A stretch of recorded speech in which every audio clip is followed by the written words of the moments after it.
This question is from Tracy Snow. Aside from drafting in high school, I'm not by nature an artist yet, but I'm learning from scratch. I'm using digital tools to learn Wacom Tablet, Sketchbook Pro, and Painter 2015 by choice. Is this a goofy idea? Is there any advice you would give? So I think they're asking if using the Wacom Tablet, Sketchbook Pro, and Painter is a good idea, and what advice you have. Okay, I'm gonna answer this real quick. Hit it. I get a lot of this. It's just tools. Like, I don't know if people feel like there's like some sort of magic involved in digital, like Photoshop or It's Painter. the pay me a picture button. Yeah, yeah, exactly. Or like, because people are like, well, what tablet do you use and what program? Like, it doesn't matter. Yeah. It's what you do with it. This is no different than pencil and paper. There's advantages of using a computer. There's also some setbacks to using a computer. It kind of goes back and forth. So it's just more tools. So any way you can learn to actually create your image, as long as it comes out the way you want it to, then you're doing it the right way. So whether that be Sketchbook Pro and Painter and a Wacom tablet, or sidewalk chalk or dirt. I had a friend who drew in his own blood. Like, whatever you want to do to learn how to just get your point across and have it be aesthetically pleasing. That's all that really matters. It doesn't matter what computer program you use. But and then again, it Equipment's not does. gonna It make it comes better. down to personal preference.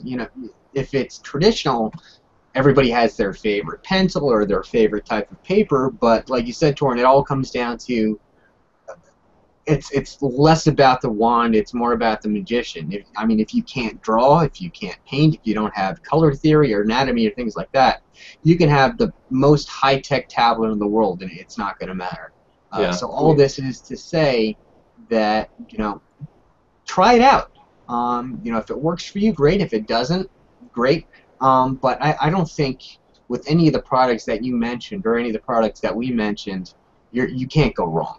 It's just a question of which workflow best suits you, which product best suits your particular workflow. But any way you go, you can't go wrong. Yeah, like if you're looking for advice as far as that question, I would ask myself, if I were you, like, are you comfortable with the Wacom tablet and Sketchbook Pro and Painter? If you're comfortable with it, then yeah, just keep using it, because that's the only way you're going to get better, is to continue to draw with those those items. Right. So if you like those things, then yeah, use them and get better. That's the only advice I really have for you. And plenty of people use a bunch of different programs. I know, Aaron, you do work in Painter. I think you also do some work in Photoshop, yes? Or is it exclusively in Painter? I can paint in Photoshop, but I guess it does come down to personal preference, because like you guys can do some amazing stuff in Photoshop, and I'm like, I can't do anything other than make layouts with it, and like use it to edit photos and stuff like that. Painter, I like Painter a lot, and I like Art Rage a lot, but Sketchbook Pro, there's a lot of reasons why I don't like it. Maybe it's changed, but when I tried to use it, there weren't any blenders, and I like to be able to blend. Right. The thing I like about Painter is that there's watercolor, there's oil, there's ink, there's everything, and it all kind of works to simulate those particular kinds of traditional media. Whereas some of these other programs, it's like you get your digital brush 1, digital brush 2, digital brush 3, and it's like everything comes out looking really, really digital, which is fine if that's the effect you want. But I want that kind of more like ambiguous, is it digital or is it traditional look? And I want to go. Yeah, I want to go straight for a blender. I don't want to have to tweak a brush that's meant for something else to get it to do what I want it to do. But I also like to have an option. I'm sorry, we got a follow-up from Tracy, which actually turns things in another direction, if you want to read that.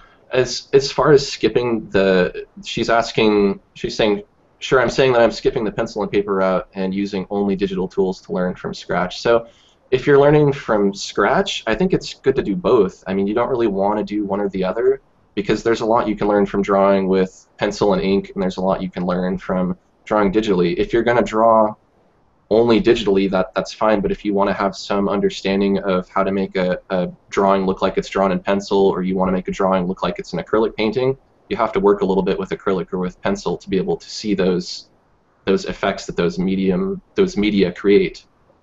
Now this is a tough question. because I mean, if you look at it, we are in that transition phase. I think our generation, our age group specifically, we're kind of caught in that transition where I would assume we all grew up traditionally and made the transition, and now we're coming into an age where you might have a lot of situations like this where people start digitally and there's nothing before that. So I don't know. It's hard to say. I mean, I think, like we were talking before, tools are tools that I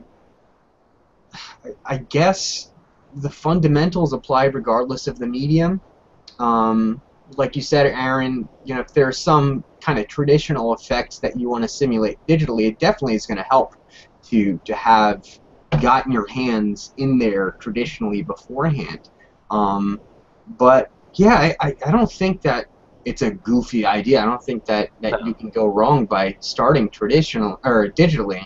It's just whatever you're comfortable with. Yeah. I don't think I've really, that I know of, I don't think I've met anybody who started digitally with no prior traditional experience. I'd be interested to, as time goes on, to see some of those artists who start there and continue, and if there's any discernible difference between them and those artists who started traditionally and made the transition. So, be a trendsetter, be a trailblazer, Tracy, and we'll see what happens. Honestly, Tracy, if you're really concerned with it, you can still use a pencil. Still make them. Yeah, I mean, I still sketch with a pencil. Yeah, you can just do it for fun. Not everything you do has to be this final masterpiece. So you can learn everything you want to learn in digital, and then if you want to just learn some drawing skills on your own and a sketchbook, just go buy you some pencils and use them. And all it's gonna do is help you. So. And the battery life on a physical sketch pad is eternal, which is awesome.